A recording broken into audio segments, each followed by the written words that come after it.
Yo, we live on location, Orlando, Florida. We at home. I got the blackest one with me today. We got a very special guest. We got a young and upcoming superstar in this league. We got a first-time All-Star. We got an Indiana Pacer. We got young Tyrese Haliburton in the building. Appreciate you, young fellas. Straight up. Appreciate y'all having me. We appreciate you coming on, bro. Yep. Definitely appreciate it. We fans of your game, so we definitely we gotta have him on.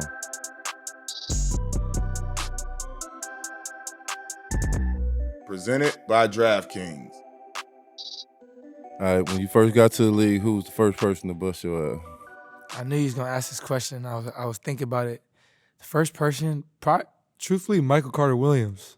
MCW. Yeah, but this isn't like rookie of the year Michael Carter Williams. This is like my rookie year, 2020 Michael Carter Williams. You know, I think he had just got signed, but Fox got hurt. It was my first NBA start. Man, I couldn't check him. He just kept getting the rim and ones, everything. I couldn't do anything. Yeah, Michael Carter Williams, he came to the league on the tear when he first got. He was playing hard as hell, wasn't he? Yeah, man. He played hard as hell. And I remember when I was a kid, growing up in Wisconsin, he was on the Bucks, you know, and they used to say I was like a young Michael Carter Williams because I'm light skinned, you know, point guard, tall, long, you know. But man, he killed me. Yeah. Milwaukee, Wisconsin, some ballers from Milwaukee, Wisconsin, Midwest baby, from the Milltown, no. Midwest babies. Yeah. Spreewell, you know. Almost, you could have been like, you like a cousin of Chicago. No. You right there. You like 45 minutes, you know, Waukegan, then bang. Growing up in Milwaukee, I know your pops was deep into the hoop. How was it? Like, 'cause I know the hoop is hard down there. Yeah. Like, so how was it coming up in Milwaukee? Well, like, my thing was, I grew up, my whole life, I lived like an hour and a half north of Milwaukee. I lived in Oshkosh, right? So it's like a small town. But if you want to play basketball, you gotta go through Milwaukee. You ain't got no choice, you know. But for me, growing up until I was probably till I was in like 5th grade, I was playing around locally, home, was probably like the best kid in my area. You know, it came kind of easy. And I remember when I first started playing AU in like 4th grade, and truthfully, Oshkosh is where I'm from is a lot of white people. Like, there's not many black people at all. Yeah. And I remember my first AU tournament in Milwaukee, being around all these black people, and it was like kind of a culture shock for me, which is crazy to say. Right. Yeah. Just being around that environment, you know, and not being the best player on the floor anymore. It was a weird thing. And then Tyler Herro, his dad, asked me to play with their AU team at the end of 5th grade, going into 6th grade. So y'all played together that long, from like 6th grade on to 6th grade to 9th grade, we played together. Yeah. So I think that's something that we take pride in. That, you know, growing up, we didn't really have many dudes in the league from Wisconsin that we could really look up to and like played similar positions. We didn't really have that, and so I think that's something that me, Tyler, Jordan Poole, us, you know, I think we're 3 up and coming guards in the league who take pride in being able to, you know, kids from home can look at us and see that their dream is attainable. A little bubble right there. That's a nice little. Yeah, no, the generation is definitely changing because, like I said, a lot of guys from Milwaukee coming up was like ballers. Not a lot of them went all the way to the league, but it was always a lot of ballers coming out of Milwaukee. And like I say, one of my favorite ballers ever was Spreewell. You know what I'm saying? Right. And he's straight out of Milwaukee. When you did go and see the coach, or you went to Milwaukee and see all the black kids, did that give you some type of like, I got to get better, or I got to get on my Man, what? For sure. That's not even, like, I had to, because it was easy. When I go home, I just, you know, I'd kill everybody in my area. That wasn't it was always like that from when I was a little kid. Like, there's some people who gave me some competition here and there, but it really wasn't anything for me. But that was the real challenge, because I might be more talented, more skilled, but they just play with, you know, a different type of tenacity. They pick up full court. I transitioned from being in 3rd grade, I was like a 4, so I never had the ball because I was just a taller kid. Yeah. And in 4th grade, I just jumped to being a 1, like that after our first tournament. And I was just comfortable there because I've always had a knack for just passing the ball. It's something I've always done my whole life. But when I go play go play Milwaukee, like they're picking me up full court. I couldn't dribble like that. Yeah, so it was pressing and all that stuff. What it was like it was a growth process for me, and I didn't really, to be honest, I didn't really get comfortable handling full court pressure till like my sophomore year of high school for real. Like I didn't want to bring the ball up. I wrestled with my confidence a lot growing up. There was a time from probably like 6th grade to 8th, 9th grade where I just felt like I was not getting any better. I was just even. Everybody else was getting better. I was just doing nothing. And it was a reality check for me once I got to high school. I started working with a new trainer, Coach B. He started coaching me in AAU as well. He kind of changed my life, in terms of the confidence I have when I play basketball. So did he teach you how to be a point guard? Yeah, for sure. And that's something that I take pride in, and something that I think he just broke things down. And as a kid, I didn't understand what he was doing. Yeah. But now looking back, I understand like we only ran flat ball screens. Yeah. So I used to run a flat ball screen every time down the floor. He didn't call no plays. He didn't believe in plays. We pressed all game and ran flat ball screens. Yeah. And I used to just learn, pick up reads. Like he was teaching me flipping it over my head before he was teaching me anything else. And I used to think like, this guy's crazy. Why would I throw this pass? But that is such a natural pass now with, the way the game is. We play so much pick and pop, flipping it back, And as I got to college and, transitioned to being a point guard in college, then all those reads that he was showing me in AAU and through workouts were coming alive in games. Start seeing them. Man, and that just, he really changed my life. And he made me feel really comfortable being a point guard. And to be honest, I wasn't even a point guard until our 17U AAU year. Yeah. Like 15U, 16U, I played the 2 guard. We had a really good point guard named Keontae White who falls in that category. You're talking about just Milwaukee hoopers. He used to kill everybody. And I was a 2 guard. My job was just to make threes and play defense. That's all I did. And then he left and joined the new AAU team my senior year. And so I was just kind of, and a couple other guys left, so I was kind of alone, you know, and had to put the ball in your hand. Had to. Couldn't get nobody to get to. Man, baptism by fire. It really helped me for sure. So you started playing point guard in your 17, your senior year or whatever. When did you accept playing point guard? Because if you've been playing the 2 so long, you got to accept playing the point guard because now you ain't shooting the rock as much as you, and you got to facilitate everybody. Right. So the thing is, I played point for my high school or like our travel team back at the crib from like fourth grade on. From 4th grade my whole life, I was just point guard back home. Okay. But when we'd travel and go play these other teams, I couldn't play point. I couldn't dribble. You know what I mean? I would be nervous out there. So then that natural kind of transition to 2 guard kind of happened in like 8th, 9th grade. And I was off the ball. But I still could bring it up if I grabbed the rebound. But it was crazy because I was the 2 guard, but I only shot threes, and then I could pass from the 2 guard. Catch, rip by, go find guys out of there. But I would say like I accepted that role going into 17 year, and then when I went to college, they already had the point guard there, and so for me to get I was like, I'm just trying to get on the floor. So whatever I got to do, I'm gonna do. So I played the 2 guard, but I was really like, I only averaged like 4 points as the 2 guard. My job was just to be out there, knock down open threes, play defense, get in passing lanes. And as I went to my sophomore year and our point guard left, and I played point guard for Team USA that year, I was like, oh, I'm a PG. I'm ready to take that next jump. Did your pops used to hoop?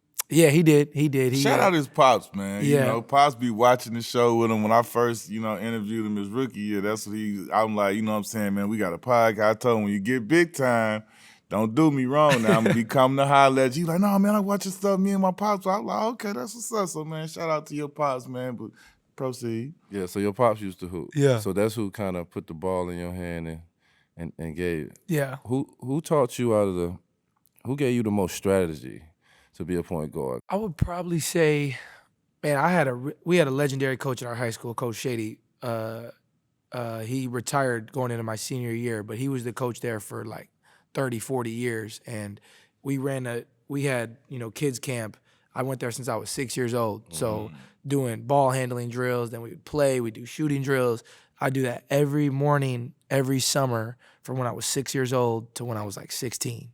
So like the setup back home was perfect for me. I had it all laid out, and that's because I had great teachers like him. And then transitioning from him to Coach B on the AAU side, being with 2 great basketball minds who teach it a completely different way. Because Coach Shady is a little more fundamentally sound. This is how I want you to be. And Coach B is the opposite way, right? He's from Milwaukee. He's been around all these greats you're naming. Like, you ask anybody from Milwaukee who Coach B is, they'll know exactly who he is. They all think he's crazy, but he knows what he's talking about. And so I just have been around so many great teachers that have, allowed me to ask questions and grow the right way.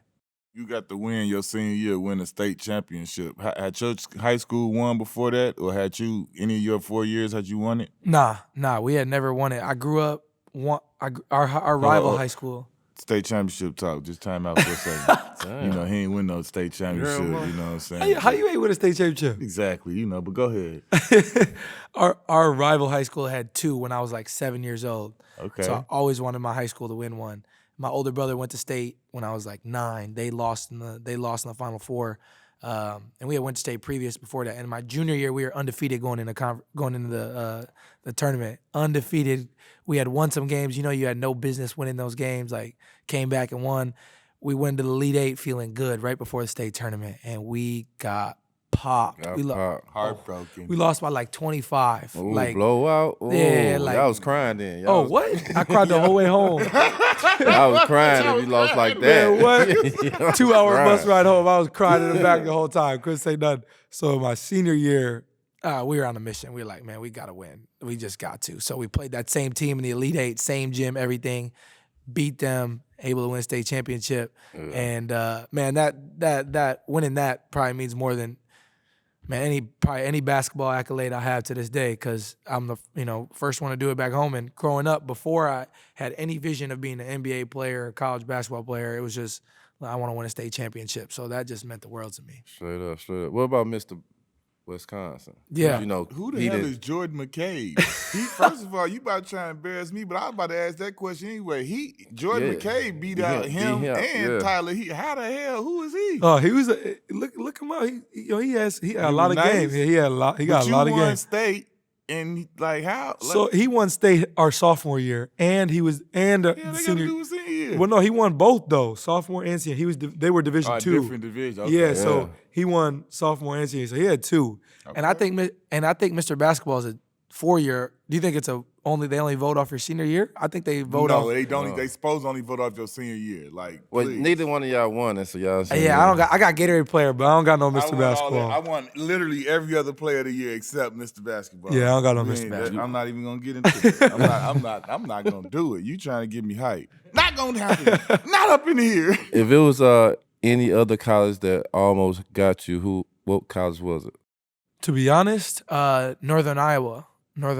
Yeah, so I was, like I said, I didn't play no shoe circuit. So I had all mid-majors going into my senior year. Mm-hmm. And we played my last AU tournament. You go to Vegas, Fab 48. Yeah. No shoe circuits. It's just roll the ball out. There's Nike, Adidas, Under Armour. We all there. And we played Team Rio, who had Brian Antoine, who's a 5-star point guard, and Scotty Lewis, 5-star wing.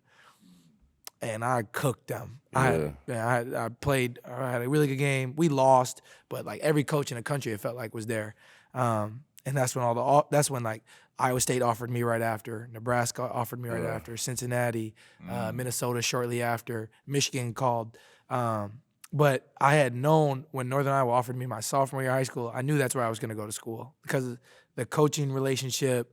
Missouri Valley's an elite mid-major conference. Yeah. And AJ Green, who plays on the Bucks now, his dad was the assistant coach, and he was a 4-star, and I knew he was going to go there. So if both of us went there, I knew it would be trouble for the Missouri Valley. We'd have a chance to go to the tournament. So when Iowa State called, I was like, damn, because I know I got to go to Iowa State because they got the Wisconsin connection. They had point guards in the league. I was like, I know I got to go. But I remember calling Northern Iowa. I remember my mom sitting in the living room crying because we had a really good relationship with them. Yeah. So I remember having to make that call. And I knew I couldn't go there. I had to go to Iowa State if I wanted to do what I wanted to do. But I remember my mama crying in the living room for sure. How was it when you got to Iowa State? Was it like, like you said, you from a small town. Like, how was it going? Like, was that your first time being away from the family and everything? Yeah. It was my first time not being at home. It wasn't that bad. For me, it was like, I got to figure out how I'm going to get on the floor because I was the lowest ranked out of all 4. At the time, we were the highest recruiting class in Iowa State history. I was the lowest ranked, so nobody knew who I was. Yeah. So I remember my dad pulling me aside, my dad and Coach B pulling me aside when they dropped me off at school, and they were like, just find the hardest worker and do everything he does and try to do more, you know? And so I remember getting there. Mario Shayak was a fifth-year senior, and I remember he just lived in the gym. Like, he'd be there all day because he had a redshirt year the year before. So I just followed him. I was attached to his hip. We work out together. He didn't have class as much, but I go in the morning. I go to class. I go right to the gym. We do our team stuff. I work out after. I try to go back at night. Like, I was just doing whatever he was doing. And we became really close that way because I think he just appreciated how hard I worked coming in as a freshman. And because back home, you know how it is back home. Back home, they was like, "Oh, he not ready to go there. He gonna get redshirted." And in my head, I'm like, "No way!" Like, I'm thinking, like, "Damn, maybe I am gonna get redshirted," you know. But I'm like, I can't let that be right, you know. And so, actually, being I started, I think, every game besides the first game of the year. The rest is history from there. You set a record your first year, 17 assists. Like, tell us about that game. Like, 17 assists in college in one game, that's unheard of. Right. Like, folks ain't doing that. Yeah. Well, to be fair, that was the highest field goal percentage in Iowa State history as a team. We didn't miss that game. Yeah. We played Southern, I remember. It was like, one of those mid-major bye games early in the year. But I remember I looked up and I had 10. And I was like, man, I'm just going to keep passing the ball, see what happens. And they had the score thing wrong up there. So when I looked up, I only had like 14 going with like 5 minutes left. And I remember Coach drawing plays up to get me the ball, to get me assists. And I remember the bench kept telling me, you need 2 more, 3 more. And I got 1 more assist, and then the announcer announced that I had the record. And I was like, they knew the record. Yeah. The coaches knew the record. They was like, we got to get him the ball so he could. Because like I said, I was the 2 guard, so it wasn't like I was just coming down. Like it was in the flow of the offense. I just happened to have the ball, get people the ball. When did you know that you was on the level? Playing at Iowa State, you played some good teams. Yeah. Right? So when did you feel like, oh yeah, I can really play, not only play on this level, but do my thing, like be a part of it? Yeah. I would say the first like stamp I got that I was like, yeah, I'm here, was we played Kansas, like our first conference game or second conference game at the crib. Mm-hmm. And it was one of those games early when everybody's on Christmas break. So there's not really students there, but they let the students come back to get their spots because they know it's going to be a crazy game. And we beat them by 20. They were top 5 in the country at the time. And I remember Bill Self going through the handshake line was like, you can play anywhere in the country. Like, and he said in the postgame presser, like, that's one of the best backcourts in the country. Yeah. And I was like, wow. Because, again, coming into the year, nobody even knew who I was. Yeah. And so now we're only, 13 games in a year, and he's already saying that. And I was like, yeah, I know I belong. And from there, just, it took off. 50 steals, 50 blocks in the season. Only other person did that was Zion, and he was on TV every day. Yeah. You know what I'm saying? Blocks unassuming, though. You out here, though. Huh? Oh, yeah. I'll get some. Yeah. So when you seen that achievement that you accomplished, was you shocked? Because I know you're not keeping up with the numbers. You're not checking like, I got 10 more blocks. Yeah. I got this. But to see it at the end of the year coming from a point guard, like, how was that? Yeah, it was crazy at the time because when they put that stat out, I thought it was a joke at first. I was like, "Ain't no way this is for real." Like I know I'm gonna get steals because we played 1-3-1 in high school. Like I was on the wing. I probably truthfully averaged probably like 6 steals my senior year in high school, and so like I've always had a knack for just being in passing lanes. So that's just even today. I'm through my first 3 years in the league, I'm top 5 in steals. Yeah, you Deion, you closing out on them things. Yeah. So like I knew I'd get steals, but the block side of things is just, I think it, like you said, it's just kind of unassuming, and I think I do a good job of fighting through ball screens if I get hit, just trying to keep trying to get the backside contest and getting my hand on the ball. And I think I do a good job too of hiding, like putting my hand out when you're jabbing, you think it's there, and just putting my hand up at the right time and blocking shots. Yeah. How big was it? You played on the 19 and under in between your freshman and sophomore year, right? Mm-hmm. How big was that? You played with all of them boys: Scotty Barnes, Cade Cunningham, Jalen Green, Jalen Suggs, Zaire Wood. Like, how impactful was that? Going and playing, because I played on that too, going into high school, and a bunch of us from that team, we all made the league. Mike Miller, a bunch of guys. But how impactful was that for you going, like, playing that after you having a solid freshman year, then going to that?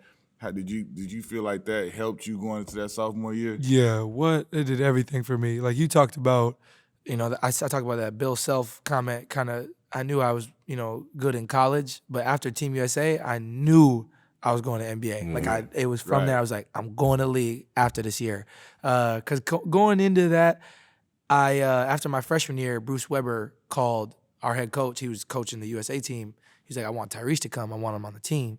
So I'm like, I don't know what to expect, but I'm like, I've always wanted to play for USA. That'd be pretty cool. Right. And I remember getting there and all these top kids. Right. This is a social media era, so I've seen all these kids. I don't know them. Top of the top. Yeah, I don't know them, but I see them on Instagram and Twitter and stuff. And I'm just out there hooping and just trying to make the team. And I remember like first couple days, Coach Hopkins at Washington came up to me and Kate when we were shooting. He was like, "Man, I can't wait to go to Greece with y'all." I said, "What?" I'm like, "Already? You already telling me this?" I called my mom when I got to the room and said, "Book the flight. You coming with me to Greece." And after that, it was like just being around those guys made me understand, like, if these guys are NBA players, then I'm an NBA player. You fit right in. Yeah.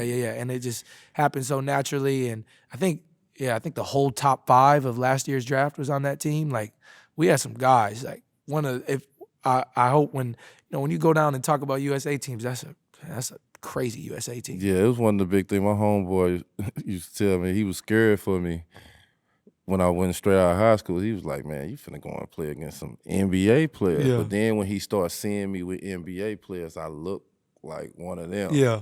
And then when he told me that, I felt that way. Right. You know what I'm saying? Once I got around, and that's just that feeling you got when you're around them, because all them names are NBA guys. Yeah. Talk about just that overall experience for you, like, because all of us, like you said, we all grew up, like, we want to emulate what we see. Like, we saw Dream Team and all this. Like, this is, like, your first opportunity. Like, hopefully, at some point, you get to play for the real, the men's team. But to get selected and to get to go over to Greece, and then when you up there and you getting that gold medal, like, we were in Dominican Republic when we did ours, but, like, to be on it, how you get to stand up there like the Olympic, you people, and you like, how did that feel for you? And then, like, for you, you from Oshkosh, and you up here with all these guys you seen on the internet and all of this stuff, and you amongst them, you one of them. Like, how does that feel for you? Yeah, it was such a surreal feeling, and hard to put into words because, like you said, like where I come from, it's not even a thought. You know what I mean? And I was. I'm like the first kid from Oshkosh to be in the NBA. So anything I do in the NBA, I'm the first kid from Oshkosh, right? But to be out there was kind of that first real stamp for me that I knew something special was going to happen. And when I reflect on that, it's such an amazing feeling. And like you said, I hope that I'm able to play in the Olympics if not next year, then hopefully soon. And my mom was with me too, so that just meant the world to me that my mom got to be able to be there to experience that. And like I said, it's just a surreal feeling, and hopefully I'm able to get the big gold one day. Now, I enjoy stories like that because you weren't a McDonald's kid. You weren't McDonald's All-American, right? Nah. So yeah, like that's like the proof. Like, like D-Wade wasn't McDonald's, but look at him. Like you know what I'm saying, didn't make McDonald's, but look, a year later, you on the, on the Olympic team getting gold. Now you on your way, you know what I'm saying? So all of that's always dope to me. It's just an example that for guys, how some high school, because we all put a lot of stock into certain things, goals, and making McDonald's is like one of those benchmark things. And so it's like, it show you, like, even if you didn't make it, like, you know what I'm saying, boom, I'm going to still bounce right back, and you still could be right where you want to be. For sure. Your sophomore year, your mindset was like, yeah, after this year, we going pro, but you hurt your wrist. Mm-hmm. Was it discouraging after you season in and hurt your wrist going into the draft because you want to be 100% for the teams to see you? Yeah. How was that for you? Oh, man, it was terrible. It was terrible because I was playing really well and going into conference play. So we hadn't even played our first conference game yet. And I went to dunk on somebody in practice, and he blocked me, and I tried to catch myself, and my wrist was hurting so bad. And we did the X-ray, and showed nothing. And from then on, I played 9 or 10 conference games that year. So I probably had like 12 more games that year. If my left wrist got hit, it would just go numb. Like I couldn't even feel my wrist for it would just go numb, and then it would like come back a couple minutes later. When it got yeah, exactly, right. And everybody knew too, because I had the big tape across my hand. Like everybody knew. And it was just so frustrating because I just felt like limited to a point. Like I can't show everything I want to. And I had a good, pre-conference season, and so I felt like that had helped me. But I couldn't use it as an excuse. I just had to hoop. I had to get through that, and then we get through the first 9 games or first half of conference play, and I'm frustrated. And I'm like, all right, we got a good second half of the schedule. I'm gonna get going.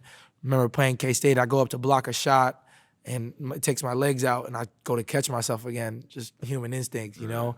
And I heard a snap, and I went to the back, and I remember they took the tape off, and I put my wrist like this, and it was just like, phew. I was like, oh. And my dad ran to the back. My parents was in the back, and I was like, I'm good, just, tape it up, whatever. I played like 5 minutes. I couldn't even catch the ball. Like, if you threw me a ball, I had to go like this and catch my right and then tap it down. And I knew my season was over. I just knew. And it was frustrating because I'm sitting here telling y'all I knew I was going to leave after my sophomore year. And on the inside, I did. But, man, I loved college. Like, not the lifestyle as much as just, like, I really invest in people. And so those coaches and my teammates and all the people at Iowa State I had such great relationships with.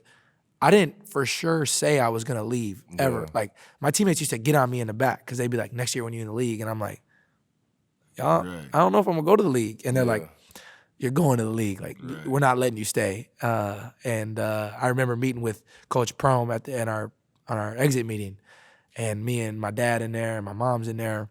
He's talking about, and he's like, and I'm like, Coach, I don't really know if I'm going to leave. He said, well, you're not coming back here. I ain't letting you come back here. I ain't risking my job for, you to come back to school. So they help you make the decision. Yeah, it was made for me. And I knew I had to because, this isn't football. Like, you got to go and take advantage of, your age and all those things. And I was already 2 years in college, and that's like old now, So exactly. I had to just go. So to go to process and you hurt, you rehabbing. Yeah. Really.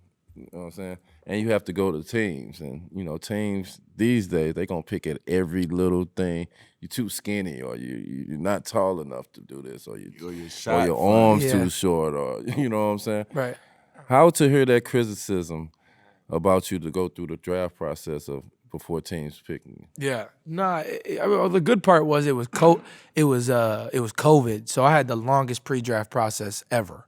By the time I was done with my rehab and my wrist was, almost fully good, that's when teams could finally come out and see us. So I felt good, and when the teams got to see me work out, I think I worked out. You could only do one-on-one workouts. So like teams had to fly to Vegas to see me. They had to clear the gym out, and I worked out with like Detroit, Golden State, Minnesota. Oh, so you can't work out against other players? No, this was during COVID. This during COVID. This is our first guest from this draft there. Like this is a unique situation. He went under different circumstances. The whole world was in a pandemic. Right. You know what I'm saying? Go ahead. I worked out for like 4 or 5 teams. We do like a little meeting before, and then jump into the workout. And I had good workouts and didn't really know what to anticipate going into the draft. I remember there was some really dumb things being said in those meetings, though. Like, the questions were unbelievable sometimes. And trying to, stay, I feel like I'm a mature guy, but, like, trying to, you say something to me, and I'm just, like, looking at him like, are you serious? Right. Like, no way you're for real. But that just kind of comes with the territory. And sometimes I feel like they're doing it to test you, to see how you're going to react. But, the process was fun for me. It was like, my season got done in March. The world shut down in March. Right. The draft wasn't until November. Yeah. So we had 8 months of pre-draft. Like, it was so long. Crazy. But it was so fun, though, because it was like working on your game for 8 months. So by the time I got to the league, I just felt like a lot more comfortable in my game. Did you work out for the Kings during that process? No. I didn't work out for the Kings. They didn't even call me till the day before the draft. Like, I didn't even have a conversation with them. My agent is the one who begged me to even get on the phone with them. Yeah. And I was like, why are we getting on the phone with them? Like, if they want me, they'll pick me. Like, it is what it is. And he's like, just get on with them. They really like you. And I remember getting on, they were like, we're trying to trade up to get you. We really like you. I didn't have to trade up. I fell to 12, so it worked out well. Like the draft. Yeah. Like tell us, go through that, because you part of the pandemic. So go through that whole process, because a lot of guys go to the draft, put their suits on and stuff. You really can't go outside. No, I didn't go. There was nowhere to go. No, that's Everybody what I'm did in their saying. living room. So tell us what it was. Okay, I remember seeing tell you us and the your process family. of how they did your draft. ESPN to the top guys who are going to be on the camera. They sent a car to everybody's house. So I had a dude in my garage, right, with all the wires hooked up to a car with a big satellite in my driveway. So like already I live on the same street as the high school. So like already everybody knows where I live and like they know the draft coming. First kid from Oshkosh. Now you got a and car now with this a big old satellite. house, big old car outside my house. But they had cameras in my house it would like follow. The dude in the garage was controlling the camera to like. So he was going around people, right? So like I can't even go in my living room for 24 hours because like the cameras in there, you know. But I remember we hopped on a PA meeting with or like a meeting with Silver, like they would do at the draft, but they showed everybody's house, like the inside of everybody's house in the meeting. But it was cool, man. Like I had my suit delivered, my family was there, and like you can only have so many people on the camera, so you had to, put chairs behind the camera so that they couldn't see that you had more people there. And Wisconsin was very lenient towards COVID, so. What was your suit looking like? I had like a blue floral, blue with I knew I had to do something different. I couldn't do. I'm gonna tell y'all something. I know these things. You had your ankles out, didn't you? I had my ankles out. For sure, I had my ankles out. I wouldn't do that again. I ain't gonna do that today. He would not be a part of the Light Skinned Association if he didn't. That man, I knew it without knowing he had his But how ankles was out. it to like, like we got dressed and we went somewhere for a draft. You got dressed to sit in your living room for the draft. Yeah. Like, and my mom was preparing too because we knew it was going to be at the house. Did she cook and everything? It was like for like a month, for like the month, 2 months leading up to it, she's working on. Need the walls repainted. Need the carpet cleaned. Need a new couch. We need my jerseys framed in the back. We need this. We need all this stuff, right? Okay, shout out my dudes. Moms was figuring it out, but man, it was crazy because I'm sitting here in my couch and my fam with me, my girl with me, my brother's with me, and every pick going by, we're just looking at it. I'm looking over my agent because, going into the draft, I was like, Jay Billis does his like best available, and I was fourth. So we kind of knew the top three was going to be Ant, Wiseman, Melo. So after that, it was kind of open season. And so every pick that went on from there, they just panned to me. And I'm just sitting there like, you know what I mean? Like, what am I supposed to do? Like, I don't know what's going to happen. But I knew the Kings guaranteed me at 12. So I was like, worst case, I'm just going to go 12. Yeah. And then it ended up, I think 4 was Patrick Williams to the Bulls. And he had a guarantee. I told the Cavs and the Hawks, don't pick me. Please don't pick me. Yeah. I thought the Pistons might, and that's kind of where I wanted to go. They took a different direction and went Killian, and then the Knicks would have been fired. They took Obi. The Wizards actually called me and were like, we're picking you at like the 6th pick. They called me like, we're picking you at 9. I'm like, what? I never worked out for them. I never conversated with them. Yeah. They still had Jay Wall. Right. Yeah. So I'm like, what? Why? Whatever. Let's make it work. Called me back at the 8th pick and we're like, we're not picking you. I was like, oh, thank God. You know what I mean? Ended up sliding to 12 and I was just excited. But like I said, I only had one conversation with them up to that point. I was not familiar with the team at all other than Fox and Marvin. Is it safe to say that like y'all probably the most famous family in Oshkosh? Yeah. Yeah. Like after the satellite and all that, we gotta be. Like, you the only kid from there that went to the NBA. Yeah. Like, and my pops is and you everywhere. live on the street, the same street as a high school. Yeah. Like, it's gotta be us. So hearing that you going to the Kings and you know who De'Aaron Fox is and how good of a player he is, did you think that y'all can play together, or you think that you coming right in and just backing them up? No, I thought for sure we could play together because like I played the 2, like I had to. So it was like now it's just kind of getting back to what I've done before. I know what I'm doing to be the 2 guard, and I think the way the league is going now, it's positionless, and like you kind of need 2 point guards on the floor at times, for the like 2 guys that can direct offenses. Like even you look at Golden State, like Draymond is really a point in terms of getting guys in positions and things like that. So I was like, nah, this can work. This can be fun. I was really excited, and when I got there my rookie year, I was like, whatever they need me to do, I'm gonna do. So I came off the bench, and I would sub Fox a little bit, play with Fox a little bit, and it was a fun growing experience. I learned a lot. For all the criticism you had through the draft, do you hear people say anything about your shot now? Nah. I mean, you do.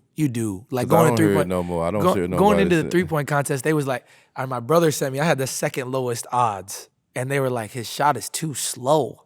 I'm like, do y'all watch me play? Hey, this is the funniest thing.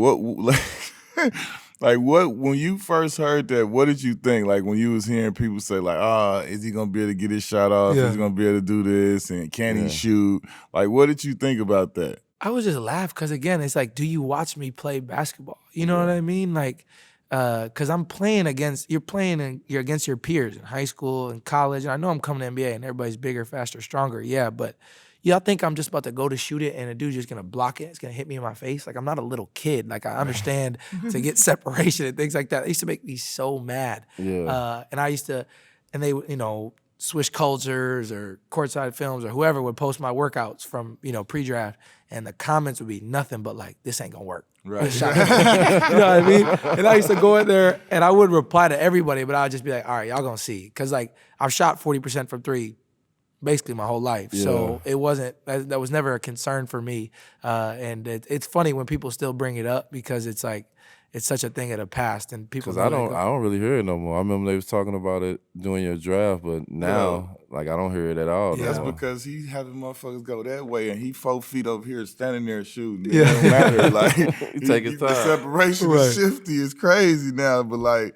I remember, because, I had kind of a funny shot, not as critiqued as yours, but did anybody ever try and change your shot? Man, it was like, when I got to college, we had Dave Hobbs, coach at Kentucky. He was an assistant for us, and we worked out, and I remember him, working with me on my shot. But it always made me laugh when I work with people with my shot, because it's like, just watch me work out for an hour, and then you tell me if you want to change it. And I used to tell him that, and I remember first or second workout, he's like, "You're good." Yeah, like, I'm not worried. My biggest thing about that all the time, because I had people trying to change my shot. Man, listen, if it's going in, it's going in. I don't care about all that. Like, don't no shot look prettier than the shot that's going in. Right. And I don't care how it started out. When it finished going in, that's the prettiest shot in the book. You can have a perfect shot if that bit ain't going in. Like, I don't care what you talking about. Exactly. Every time I ever tried to change my shot, it missed. Yeah. So I was like, nah, I know I come from a little bit over here, but I'm going to stay with it. Like, look, I'm hitting. Like you say, ain't nobody blocking my shot. Yeah. Like, and coaches know. Like, when I had a good workout with the Warriors, like a good workout, and I had a good conversation with, Coach Kerr. And when I got drafted to Sacramento, Coach Walton didn't know nothing about me, like he was just told what the front office said. Like, I wasn't a part of their, they didn't think it was realistic to really get me. And he told me when I got drafted, Coach Kerr called him and was like, whatever you do, don't mess with this shot. Mm-hmm. You know what I mean? And when Luke told me that story, I laughed, because I was like, if this guy's telling you not to mess with my shot, then who's really going to mess with my shot? When did you feel, because, this the league now, and, everybody is good, and you playing the hardest position in the league to play. When did you feel like, yeah, I'm supposed to be here. I'm a threat too. Yeah. I would say I had a lot of success early in my rookie year coming off the bench. We played like the Bulls early. We played the Nuggets early, and I had really good games against both those teams. And that's just I was like, man, I really feel like I belong. I really feel like I can be a good player in the league. And I wouldn't say to where I am now, I didn't really have that feeling until like my second year, when everybody was going down with COVID. Fox got COVID. Everybody got COVID. We had like 7 dudes. And I was kind of just thrown to the fire. We were playing the Spurs, playing DeJounte Murray, who, y'all know is a good defender in this league. And I was just kind of thrown to the wolves. I had to be the point guard. I knew I was going to play like 40-something minutes. And I had a really good game. And then I was like, whoa, like that's the first time I've ever really felt that way about my game before. Like, I really feel like I can be like really special. And then while everybody was out with COVID, I was playing really well. But as the full-time point guard, and then when Fox came back, we're sharing responsibilities and things like that. And it's, we were still figuring it out by the time I got traded, but I knew that this was definitely possible. like you said, you invest in people, and you talked about, like, I saw you did a article with the Players Tribune after the trade, and you talked about how you were surprised. Just tell me about how that business of the basketball world, like how that felt to, be a young guy that you think you up and coming in this situation, you think they like you and they want you to do all this, and then it's like, boom.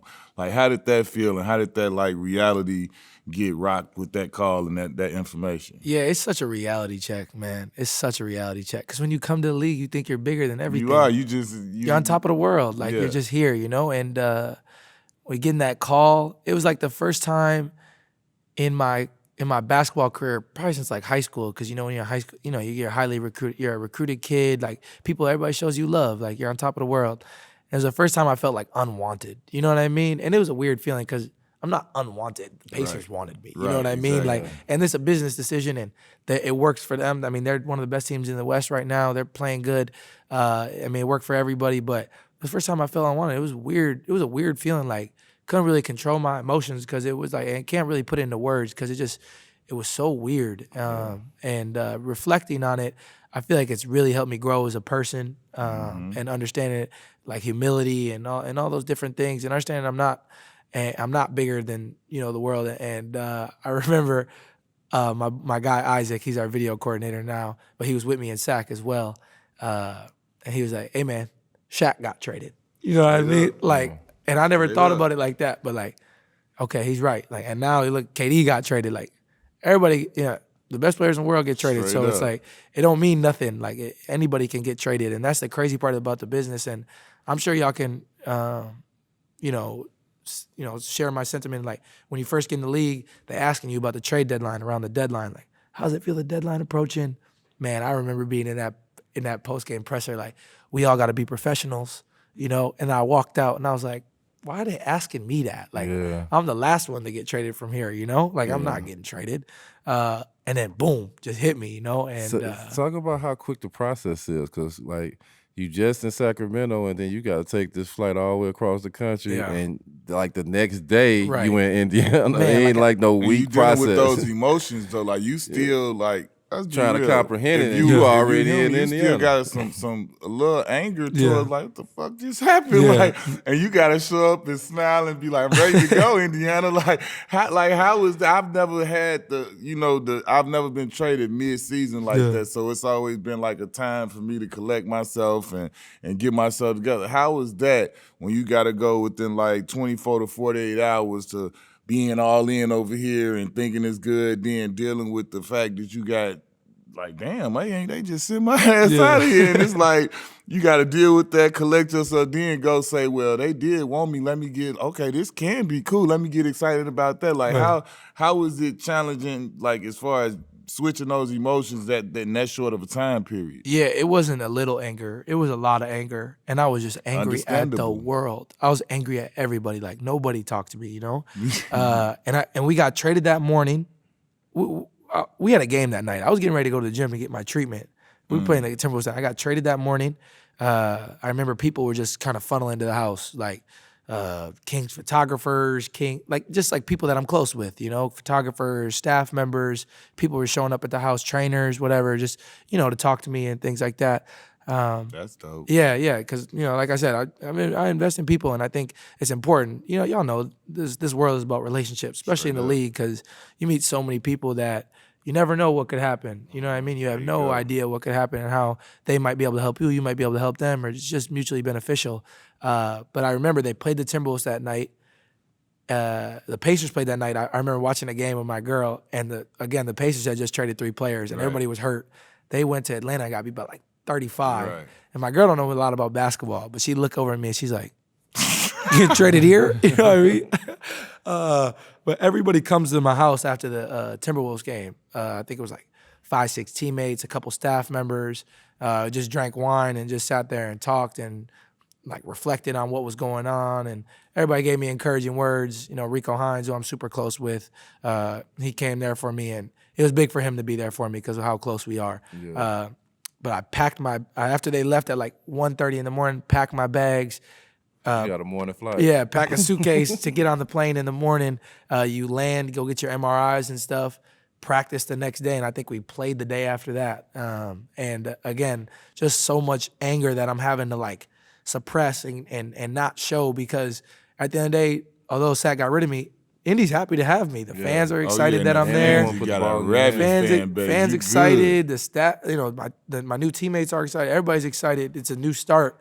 And I'm a guy who I wear my emotions. I wear them like crazy. I'm always like I try to smile as much and just have fun on the court as much as I can. But I'm human. I get mad sometimes, and you'll know I'm mad. And I just remember being there, having to hide that was the craziest thing ever, because I never had to do that before. And just not like, people are asking me in media and things like that, and then you could see it. But I just remember having to like put a smile on my face and just be who I am to go the next step. Like, how did it feel once you got like you say you was angry when the trade first happened, and once you got settled and then you got a chance to like, now that's behind you. Now I get to really focus on my situation, and then you see like how much the fans and everybody's behind you. Like, how good was that? How good of a feeling was that? Like, to see like once you got all that out of your mind, then you get to look at your situation and you looking like, damn, this is a pretty solid scenario. Like, you just expressed how you got you the man, you the go-to, and like you kind of depended on. So how was all of those things for you once you got through the emotions of being angry? Yeah, it's still surreal, man. Like, again, because I'm just I'm from my hometown. I'm just happy to be in the NBA. You know what I mean? I'm just happy to be here. Now you're an all-star. Yeah, exactly. Now you're an all-star. Nevertheless, doing what I'm doing. It's so crazy to think about, because when I at All-Star, that's when you get to take a step back and really get to reflect on what's going on. It's just like, wow. You know what I mean? Can't even believe that this is happening. But man, it just means the world to me, and the fans have been awesome to me. Our organization has been awesome to me, and I think it's not just me who feels the love, but it's it's my family. My mom and pop sit courtside every game. My girl sits courtside every game. So y'all know my pop. Everybody want to take a picture of him. He gonna dap everybody in the stands. The most famous ex-referee ever. Man, what he thinks he's the celebrity. He's right? a referee. Yeah, he thinks he's a celebrity. So we definitely feel the love, and it just now it's just about trying to get wins, and trying to help get Indy back to what they were doing previously, and how I was growing up, and hopefully being able to win a championship one day. So now you in Indiana, and you have a coach like Rick Carlisle as your coach, but he believes in you, like the organization believes in you to change. And then how was that to have a whole organization to commit to you, a coach that you heard about, Rick Carlisle, a legendary coach, a champion, a champion as itself. How was that to just get this whole process and get there and just like, I'm finna be the leader of this thing? No, it was crazy. It was crazy. And it's still crazy to think about that I'm trusted to help lead an organization. You know what I mean? But man, when I got there, I was just playing. Like, I was just out there just trying to play and show who I am, because now I'm getting the opportunity I'm the full-time guy. There's nobody else. Like, if I mess up, I'm playing through mistakes more. I'm forced to. I'm being looked at to take game-winning shots, and like, I ain't never been looked at to do that in my life. You know what I mean? I ain't never been asked to do that. And it's a weird thing, because now, like, instead of in Sac, I remember things got bad, I just pass to Fox, I go to the corner. You know what I mean? Now it's like they doing that to me. They passing me the ball, everybody getting out the way. And I'm like, all right, I got to step up, and and you guys know that the time frame for people to get that, it can be really short. Like, the NBA, there's new players coming in every year, different guys coming in. They give the keys to whoever they want to give them to. What have you done for me lately? Exactly. And I'm just trying to be who I am every day. And coming in with Rick, it was funny. We played the Cavs. I remember our first game back. My first game getting traded, and everybody knows Rondo and Carlisle don't have the greatest relationship. And Carlisle has a reputation for, he used to call a ton of plays. He doesn't call as many plays these days. Yeah. But Rondo was like, man, good luck. You know what I mean? Because we're kind of similar. We're both point guards who love to pass and bring the ball up the floor. And it wasn't that bad. When I got there, it was because I didn't know the plays. You know what I mean? You're just out there hooping. So he couldn't call anything. And coming into this year, he pulled me aside and was like, hey, man, I don't want to call plays anymore. I want you to be the head of it. And that meant the world to me, because if I got trust from him, like you said, a championship coach, he's been around great players. He's coached amazing dudes in this league. If he got trust in me, then how can I not trust myself? like you say, the keys is in your hands now, and now they come to you to hit game winners. When you hit that first game winner, how did you feel? Man, it was wow. What a feeling that was, because it was like we had, playing Miami, we had played them before. Yeah. The game before I had 1 point. Yeah. I didn't even score. The only way I got a point was because they got a tech, and I moved Buddy out the way so I could just get on the stack. I was like, just let me get on the score sheet, bro. But coming into that game, there was like a lot of motivation going on. Obviously, there was some external things going on, people saying some things, but I was like, man, I'm just gonna come out here and try to, I had watched that game film a million times trying to figure out what they did different and how they affected me different. And the beautiful thing about me being in the East is I get to play against Eric Spoelstra. I get to play against Nick Nurse. I get to play against Joe Mazzulla. I get to play against these great coaches who they turn it into a chess game. You know what I mean? And Spo was doing some things I had never seen before. And I was like, Spoelstra, Nostra. yeah, man. So I was just like, he's probably going to try the same thing. So coming into the game, I was just trying to think of different ways to attack it, and went the right way. And then I got the ball at the end of the game. I'm like, oh, I remember this is how much confidence I had that day. They subbed me out down up 3. They subbed me out for defense. They hit the 3. And I turn around, look at Pargo on the bench. I was like, game over.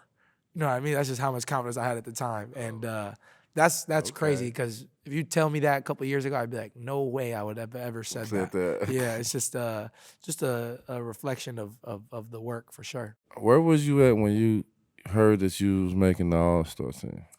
I was making my comeback. I was playing my first game back, getting ready to run out for warm-ups against the Lakers. Yeah. Yeah. And how did you feel like to make the All-Star team? Yeah. You know what's weird is like I'm getting asked that question, and I think everybody expects me to be like, man, I was running around the house, I was doing this, I was doing that. But like going into the day, I was like, man, if I don't make this game, I'm gonna be so mad. Like I'm thinking there's a better chance that I make the game than I don't. And I think that's just the confidence I have, because there's very well a good chance that I could have not made the game. Yeah. But in my head, I'm like, I gotta make this game. So when when our GM, Kevin Pritchard came and told me before we ran out, it was like, appreciate you, KP. All right, let's go. Next game. Let's play. It wasn't like it didn't really hit me yet. Yeah, it wasn't like and being able to embrace from my family, my agent was there, my dad was there, my mom, my girl, all them people, being able to see them, that was like the celebration. But on the inside more, it was like running around, like going crazy. But on the outside, I was just, trying to not show it. Let me ask you, have you ever been to an All-Star game before you went? Never. That was your first time going? First time. So your first time was being an All-Star in it. Yeah. So how was that whole weekend for you and your family? Man, it was because they rolled the red carpet out for you if you're an All-Star. Yeah, now. It's crazy. It's crazy. Didn't like everybody's like, man, you're gonna be so busy. And I was like, really? I saw the young boy out flourishing. I saw him out in the club. He flourishing. D-Wade, D-Wade party. I saw him out flourishing. He out there, had his fit on, dripping and all that. Right. He see me. But yeah, just trying to balance all the schedule and figure out what appearances I can do, what I can't do. Yeah. Go to the Rising Stars game so I could, see our rookies go. I got a 3-point contest on Saturday. I really want to win, so I'm trying to put in extra 3-point practice. I'm doing all these practice? Yeah, what? I practice on Friday. I practice on Thursday in Indy. I practice Friday, and then the dude was begging me. He's like, "Please come back Saturday. If you come back Saturday, I promise you won't regret it." Bro. You don't practice. What you mean? I hit 31 the first round.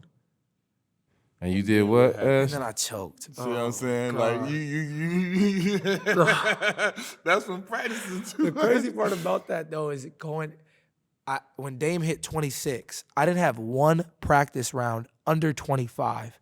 Not one. Even walking in the gym, not shooting a shot. Like let's just run through. Such thing is just you emptied the clip, bro. Yeah, and when I looked and saw 25, I was like, oh, it's over. Like no way I'm losing. And I remember I missed the first 2 racks, like almost every shot. And I was like, oh. And I looked over and Dame was already dapping everybody. And I was like, I was sick. Oh my God. Hey, tell me this. This is a little funny thing I saw. I saw that after you made the game, you changed your profile pic to one Wally Zerbiak. I just need to know because we played against Wally, but I never understood where he came from when everything happened. Do you know Wally? Did you do something to him previously for him to be like the wannabe all-star and all of that? Like, where were you? How did when you found out about that? Did you know who he was and what was going on? No, I had no idea. We had played the Knicks, and I missed a game winner. I missed a shot to take the lead from 3, step back, missed it. Then they missed a free throw. I grabbed the rebound, shot a half-court shot, missed it. We lost. And getting in the locker room, my phone was blowing up. I'm like, what's going on? And everybody's like, why did he talk about this guy, talk about him like this? I'm like, Wally Szczerbiak. He played in the league like in the early 2000s. I'm like, I think I know who he is. Like, and then there was like rumors that I like declined to interview with him or something, and that's not. I don't even. Is he the commentator for the Pacers? No, for the Knicks. He does studio pre halftime and post for the. I think he was just excited. He was just amped up about the Knicks win, and I think. Just being a Knick, he wanted Julius and Jalen to both make the game over being me. A Knick hater? Yeah, I don't see it. Not a Knick hater. He's being a Pacer hater. Being a Tyrese hater. I don't know about the Pacers. I didn't know. Like it was funny. Yeah. He was like, "Yeah, wanna be all-star." He was like, yeah. So he said that for real, bro. This is like earlier in the season, so it was like literally. When they announced he was an all-star, the clip went viral all over again. Like, yeah, and it was like, you know how it is, bro. You know how it is, though. And it's just media in general, but I couldn't say anything on social. What am I gonna say? We lost. I'm not the type of guy to go on social media and talk crazy after we lose or nothing like that. So I didn't say nothing. I let it go. I had a little interview with Taylor Rooks, and she asked me about it. But then we played the Celtics and the Heat, and I was like, yo, I gotta go crazy right now. And truthfully, he probably helped my All-Star candidacy more than anything because now the attention was on me from there. And so shout out to Wally. Appreciate him. So that what made you change your profile? Yeah, I put it as my profile picture. It was his picture. Wally Szczerbiak's picture is his profile. So they'll know who we is. Yeah. Who we is. Let them know. So how was the game for you, because just a couple of years ago, you was watching a lot of these guys in the All-Star game back in Iowa State, and now you part of it. So to get your name announced and be in the locker room with these guys. You walk in that locker room and see all of the setups. See your jersey with your family name on the back of it. Like, how was that experience, the actual game? It's crazy, bro. Like, just being in a locker room with the guys is crazy. And, when you're up and coming in the league, you have a conversation with guys during the game, after the game, short little conversation. But being in the locker room with guys is a completely different situation because you're sitting in there. You guys are talking about what's going on in the season, talking about other things that aren't involved in basketball, and getting to know dudes for real. Yeah. And I thought that was really cool, just getting to be around guys that I've watched, my whole life. Like, I'm from Wisconsin, so like Giannis, you know what I mean? Yeah. Like, I seen the development. Like we had to. We watched the Bucks and like all these different guys. Like getting to be around like Kyrie and Bron. Like I felt like I was a Bron fan my whole life. I had a LeBron fat head of him tomahawking where I slept. Growing up, right? And so that's crazy. And so like Bron picked me in the draft, and then like my locker's right next to Kyrie, and like I remember the 2016 finals. I remember Kyrie hit a shot. Like I'm standing up. Like in our living room, like looking at the TV, like I'm in the game, like I'm, you know what I mean? Like I felt like I was on the team, damn near. I felt like I wanted to went crazy. Yeah. So like to be around those guys and just be around all the different dudes and get to meet them and spend time with them was really cool. And that was more that meant more to me than the game itself. Just being to be around the guys and having the feeling like I'm one of them. I thought that was really cool. And as far as the game goes, I know there's a lot of talk about the energy of the game and people mad that dudes wasn't playing for real. I came off the bench, so I'm just reading the energy of the game when I came. No. It had nothing to do with can't it. fault you. You were first time, and this ain't your responsibility. Hey, man, if they would have subbed me in and we was playing for real, I would have tried to play for real. You ain't trying to mess up the vibe. No. You just got here. I'm just, this is what we doing, guys? Yeah. This is what we doing. Yeah. I feel Mike you. Malone You're not one of the responsible ones. He only played me 14 minutes anyway, so I can only control so much out there. Right. So all the guys in the league, how did you and Chris Paul begin y'all relationship? Yeah, so with CP, I think when I first came in, funny story about CP, man. When I first got to the league, the second game of my second or third game of my NBA career. Now I grew up living in the Midwest, but the West Coast games on at night, so I'm staying up to watch CP. Yeah. Like before the Warriors took off, it was Lob City, so I'm Yeah. staying up to watch CP and what he does. So like second, third play, CP shoots a jumper mid range, and somebody on the bench yells, "Hell no!" I'm standing up though, because I'm just like, I'm still in awe that I'm in the NBA. CP. Oh, he thought you said He it. thought it was me. He thought it was me. And so for the rest of the game, him and Book going at me. And I ain't about to say like, it wasn't me. I ain't about to do that. I gotta compete too, It wasn't So I'm me. just in there like, okay, here we go. And they talking to me and CP like, you think you nice, bro? You think you nice? And I'm like, oh, you know what I mean? Like this is one of my guys, like who I looked up to. And then he ended up here. I told that story in an interview, and he heard about it, and then we talked from there. He thought it was funny, so we were just able to grow a relationship from there. And I think he sees me as a point guard, as a young PG in the league who has a bright future. And I've just been able to pick his brain so many different times. And I remember I didn't play against Phoenix last year in SAC, and they played really well against us, but they were running some coverage on our delay action that I had never seen before. They were top locking everything. And I was like, what do you do? And I pulled him aside. I'm like, yo, see, how would you attack it? And he's being honest with me, telling me what he would do. That just means the world, because I think that's the way our game is going to progress, is just, the guys who have been here before sharing their knowledge. Yeah. And that's the beautiful part about it. And, hopefully I'm able to, keep growing my relationship with CP, and my goal is to, be able to do, the CP camp this year. I've always wanted to go, never was able to go when I was growing up. So hopefully be there and help share knowledge, and hopefully it's something that I can, help continue, as he, continues on his career, and, when he decides to retire, hopefully that, the CP camp, or what he does with all the young point guards in the country, I think that's fire. So hopefully it's something I'll be able to help with. We're a big WNBA fans. We heard you're a big WNBA. Yep. Heard you're an Ace fan. Yep. So what about the WNBA that you love about it? Yeah, I've always when I was born, my dad coached a girls basketball team, like a middle school girls basketball team. So I've always been around girls basketball my whole life. Yeah. And I just have always appreciated there's not a lot in women's basketball. There's not like out athleting people as much as it is in our game. Skills. Yeah, like it's a lot more skill based to me, and the best players are the most skilled usually, and I just appreciate that about the game, and I think us being allies as much as we can to the women's game is important to help it progress, because of all the people in the world who can't make a left-hand layup, who have something to say about the women's game. Word. It's just terrible, because they don't understand, what these women go through, and the skill and the work that they have to put in to be where they are. So it's just always something I've always appreciated. So are you gonna turn to a Fever fan now? That's you and Yeah, and for sure. I have to. lead the Aces. Yeah, along? we got the I number. was about to say, I'm about to get Tamika on you. Like, hey, come, hey, what he doing? Nah, man? and we got Like, the number one pick this year. Get a lead in Boston. It's gonna be cool.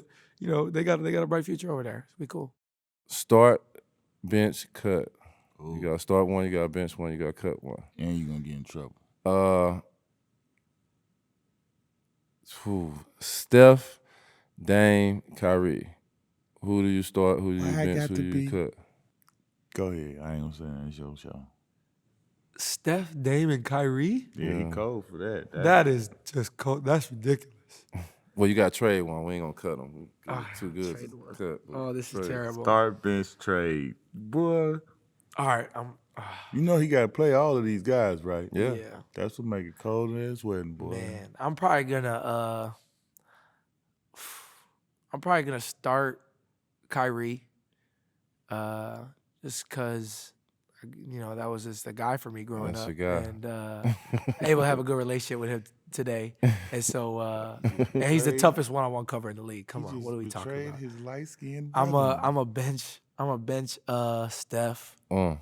Wow, that's crazy to even You say. gonna trade As Dame soon as Down. you walk out of here, you getting a message from the Light Skin Association. Man, right, that's a fact. Next time we play Golden State, he gonna go 40.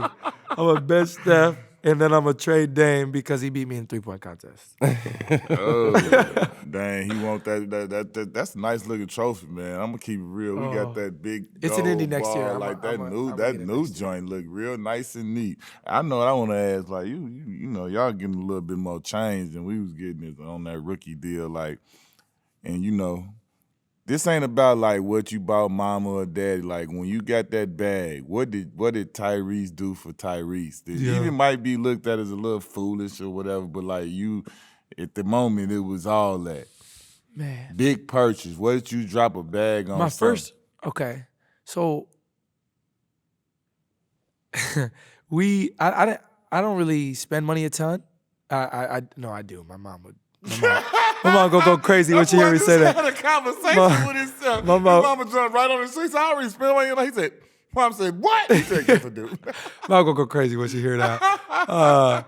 But my rookie year, I didn't have I had a car deal with a company, so I didn't have to buy a car. You know, respect. So there you go. I had my rental house. I rented a house. I had a car deal, so I didn't really have to buy anything. I was buying clothes and shoes and stuff, shoes that I always wanted growing up. But my first big purchase, I bought a Tesla. I bought a Tesla at the end of my rookie year. Okay. I was like, man, I had a Jeep with the car deal, and I was living in Cali. Everybody drive the Tesla. I'm like, man, this is the one. This is my one contribution to the environment, driving Tesla. So I'm like, how is the Tesla? Man, I've been thinking about giving me one. You said what? How is it? Yeah. I love it. I love it. In Indy, not as practical. I truthfully should probably get rid of it. Florida down here, they riding them everywhere. Yeah, that's beautiful. That's beautiful. And I spend my summers in LA, so everybody drives a Tesla out there. It's easy. I don't gotta go to no gas station. I just charge my car. See, you and Dinwiddie are kindred spirits. So you came to Detroit and got a damn Tesla. I'm like, you can't drive no Tesla in Detroit. No. I got a car deal in Indy now, so I drive a Range in the winter, and my Tesla just sits in the garage. We was when we came up, we used to be big WWE fan. WWF back it was then. WWF back then, but WWE fan. We heard you a big wrestling fan. Yeah.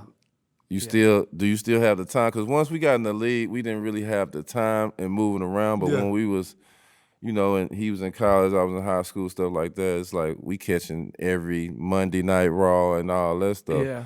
But since you've been in the league, have you been able to keep up with? Yeah, for sure. Because it's a storyline. Yeah, social media helps. Social media is everything. It helps with everything because I can't watch the shows live. Yeah. And it's just too much going on. But I actually, after my rookie year, after Summer League, they were doing SummerSlam at Allegiant Stadium in the Raiders Stadium.